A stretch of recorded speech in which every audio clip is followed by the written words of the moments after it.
मो ना रामप्रसाद पट्टनायक काशीनार ब्लॉक रे जने वरिष्ठ चाषी सफल चाषी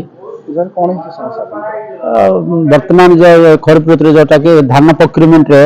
बहुत अनियमितता होता विषय मो जिला प्रशासन दृष्टि की बहुत थर नहीं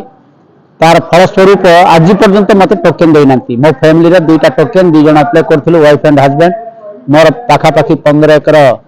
जलसेचित जमी अच्छी दो फसली जमी तार धानटा पाखापाखि 300 क्विंटाल मो बिकवार थिला आज पर्यंत मोर देना तीन थर मो सब कलेक्टर द्वारस्थ हेली बाध्य कि 16 तारिख रे ग्रीवेंस डे थिला काशीनार पंचायत समिति से मो लिखित आकार जनईची जदि आसंता 1 तारिख सुधा मार्च मास 1 तारिख सुधा मोर टोकेन न आसे नले धान न उठाती बाध्य कि मो धान जाक ट्रैक्टर माध्यम जिलापाल कार्यालय सम्मुख को आनिबी सेठी डंप करी तंबू पकेबी एंटायर मोर फैमिली आसिक सेठी बसबास करने बाध्य हबू धान से माने उठिबा पर्यंत।